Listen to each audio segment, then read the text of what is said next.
Hello, I'm Dave Spencer and welcome to my world. I'm going to bring you an extract from my autobiography, A Smudge On My Lens. We're back in the very early 1960s and it's Christmas and I've received my first bicycle as a present. The most natural curative for the stresses and strains of life still came loose from tea packets and we used a strainer. Marion took sugar, but we all stopped when she dieted and used artificial sweeteners. I never took sugar again in tea or coffee. We never had coffee at home, although it was a treat at Lyons. Biscuits we had though, and lots of them. George liked Daddy's sauce. Perhaps that and the love of a brass band, my only inheritance from him. Marion read women's magazines like Women's Realm and Women's Weekly. These had free knitting patterns every week, but there were never any glossy monthlies around.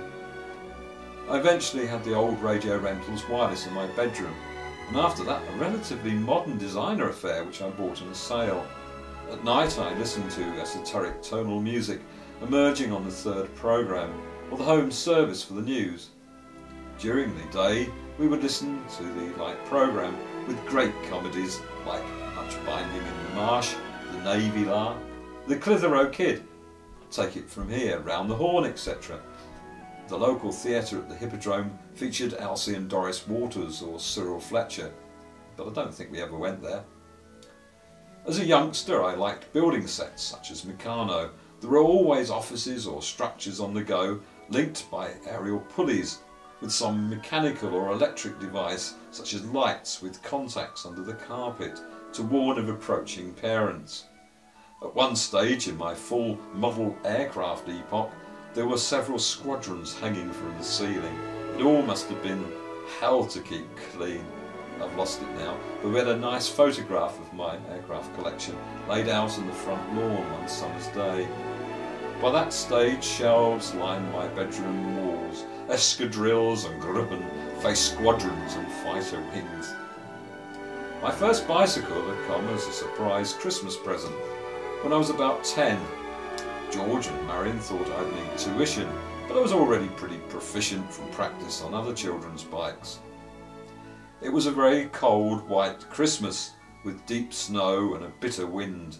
As usual, I'd been awake since the early hours, and by 8 o'clock we were all snuggled together with wrapping paper, boxes and presents flowing into an avalanche from my parents' bed. The windows streamed with dampness and mould gathered in the corners. Outside all was silent. The sky solid grey as far as you could see, with just the occasional fleck of sleet sullying the white carpet which had been the road. George only got a couple of days off and probably wasn't best pleased having to get dressed and accompany me to the Crumbles on a training mission. Here, as well as the tank traps and wartime pill boxes, there were remnants of the old isolation hospital and other structures dating back to the First World War and beyond. A fair ride away was my favourite Martello Tower, used by the Coast Guards as a lookout. It wasn't the bleakest, windiest or even the coldest day, like when the mercury plummeted and the frothy foam over the pebbles froze.